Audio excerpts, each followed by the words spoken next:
Sibonje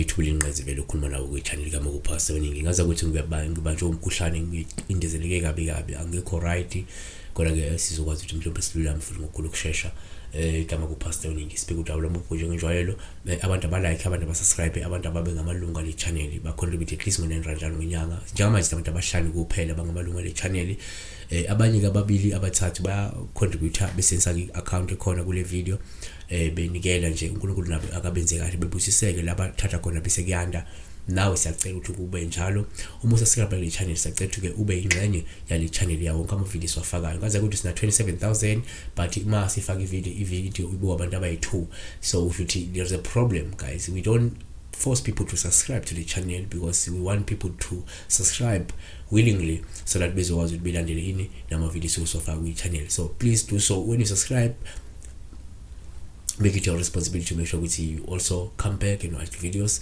Namhlanje sibheka lephupho likaNompumelelo okwasaziso.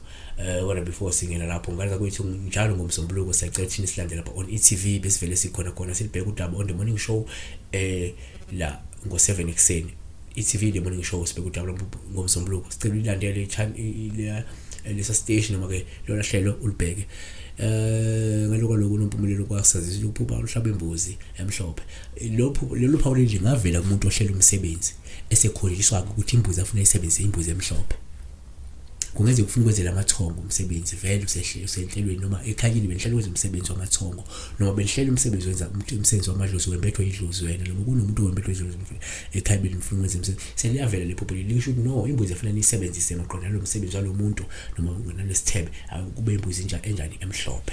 Yabona noma kungabe kukhombe nje ukuthi mhlawumbe la uMukuphupha kuhlatshwe imbuzi olungabe kukhombe la ukuthi mhlawumbe kufanele wenzele ini amathongo isithebe noma ke wenze nje umsebenzi omaqondana namadlozi uma ukuthi umuntu onedlozi noma wembethwa amadlozi kodwa usebenzisa ini isimo sembuzi emhlophe. Yabona so asibheke kanjena. Number 1 uMukuphupha la futhi imbuzi lokhu kupha uma ubona umhlambo wembuzi lolu lungasho ukusimama lungasho ingcebo lungasho ukuchuma nempumelelezayo. Izaka 27:26 uthi ke kukhona izimvu zokuba ke wembathe nezimbuzi ukuba zibeke intengo yomhlaba. 27 kuyakuba khona ke ubisi lwezimbuzi olwanele ukudla kwakho nokudla ke kwendle yakho kanye namadodakazi akho. Number 2 futhi singakusho ukuthi uMukuphupha imbuzi kupho uhlakhuluma uphupha ubona umhlambo wembuzi lungabe nje lusho ukuthi usukuzobusiswa ngamandla nezinsiza ezanele zokusiphilisa. Uthi Deuteronomy 14:4 uthi inazi ilwane eningazidla inkomo nemvu nezimbuzi.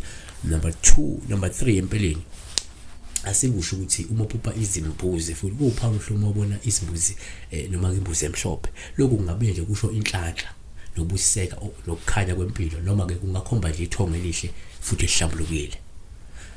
Number 4 uMukuphupha futhi imbuzi la uphawu hlakhuluma ubona mhlawumbe izinali lembuzi. Lokhu kungasho ukuthi impeleni kunenala nokwanda kwenzuzo yomklamo wakho mhlawumbe nokuthi mhlawumbe lindele izinto ezintsha futhi ezinhle empilweni. Singathi thina okwesihlanu singabe sibhekela ukuthi uMukuphupha imbuzi uphawu oluhle kakhulu ubona amaphahla embuzi. Lokhu amaphahla embuzi ke amawele noma ke ama-twins lusho la inana nenhlanhla ephindiwe futhi leli lokhuza.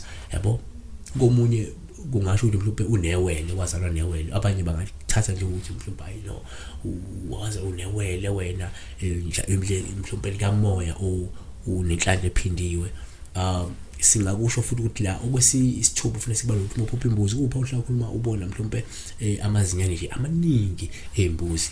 Lokhu kusho ulindele ingcebo futhi ephindiwe, lindele intuthuko ebabazikayo, lindele inqubekela phambili empilweni. Yabona noma emkhakheni wakho. Number 7 asithi uMukuphupha imbuzi kupha ulubi kakhulu ubona imbuzi emnyama. Kuvama ukuthi kungabeki izinto ezinhle ngoba siningi kusho isikhathi esinzima. Lokhu kusho mhlawumbe kulandelwa amabhadi noma amasho nokuthi mhlawumbe usudinga mhlawumbe ukuhlanjululwa noma ke ithongo lakho lingcolile njengamanje noma ke idlozi lakho lidinga mhlawumbe ukuthi lingahlanjululwa ngoba imbuzi iyavela njengesimo sethongo noma isimo sedlozi njengoba isebenza nxazonke ngapha nangapha. Yabona. Number 8 futhi singathi thina uMukuphupha imbuzi kupha oluhle uma ubona imbuzi empunga ngoba lokhu kwabanye kukhomba inhlanhla. Yabo kwabanye kukhomba uzalo wembethe kwabanye khomba uvakashelwa yini isimo seyidalo isimo samathongo yabona. Number 8, uma uphupha futhi isimo seyimbuzi la noma imbuzi kuwuphawu hluma imbuzi uphupha la imbuzi mhlawumbe ensundu into ensundu ke into ebrown lokhu kungasho nje ithongo lenhlala kahle elingamela umndeni mhlawumbe uhlangothi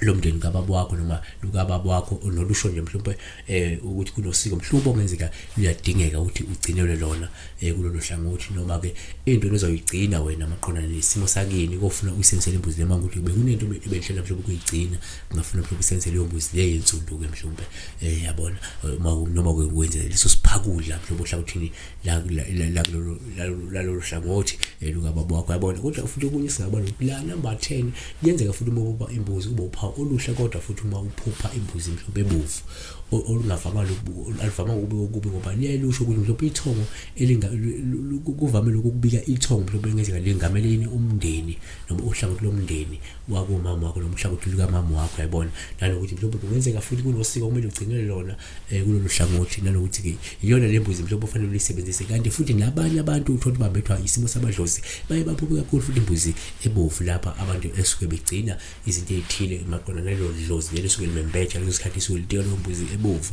yabona. Kodwa futhi asisho ukuthi la okunye singakusho ukuthi number 11 uma uphupha futhi imbuzi uphawu oluhle kakhulu idla yabona. Uma uphupha imbuzi lena idla nje uyayibona imbuzi yadla lokhu sesiningi usignify mhlawumbe le need ukuthi wena wenzele mhlawumbe izidalwa isithebe lokuthi mhlawumbe usukungeke uswele lutho mhlawumbe esikhathini esizayo siseduzane futhi empilweni uma ukuthi ubona imbuzi lokhu yadla nje yabona. Kanti number 12 asithi noma sesizophetha sithi no okunye esingabona futhi uphupha imbuzi kuwuphawu lokuba imbuzi ithukuthele lo lungasho ulakale idalwa noma ulaka nje lo muntu noma umuntu nje ongalungile uzobhela naye mhlawumbe esikhathini esizayo siseduzane futhi ngafuna uqaphele mhlawumbe ulaka leyidalwa kuleyo mbuzi ebelolaka ngenjani bese uthatha ukuthi kunolaka oluvela mhlawumbe ey'dalweni zakhabo mama noma kunolaka oluvela ey'dalweni zakhabo baba noma nje kunethongo eliculukile noma kunomuntu empeleni ongalungile uzobhekana naye esikhathini esizayo siseduzane bona. Number 13 futhi singathi noma uphupha imbuzi kufanele sikusho ukuthi kuwuphawu olungile uma ehlatshwa njengoba sike sasho ukuthi lokhu kunganje into engasuke ikhomba nje isidingo sokuthi wenze ini mhlawumbe isithebe wenze lamathongo noma wenze umsebenzi oqondene namadlozi ukuthi wena wembethwa amadlozi ngoba depends owembethwe idlozi wenza umsebenzi most of the time maqondana nalidlozi suke limembethwe noma namaqondana nalizidalo suke zimembethwe yabona. Number 14 asithi thina ke uma uphupha futhi imbuzi kuwuphawu oluhle kakhulu uma uyigeza imbuzi noma ke uyibona imbuzi igeza ke yona ngenze kubona imbuzi kuyisimanga nje izigeza nemfule noma uyigeza wena imbuzi noma ke igezwa ngomunye futhi leyo mbuzi leyo lokhu kusho isidingo sokuthi kumele usukume mhlawumbe uyohlambulula ini isimo seyidalwa zalomuzi noma isimo sedlozi leli suke mhlawumbe likwembethe wena noma kungukuthi umuntu usuke njani embethwe yini amadlozi yabona. Number 15 mokubo futhi imbuzi uphawu oluhle kakhulu welusi izimbuzi lusho ukunakekela nokufikela incebo nomklamo wakho.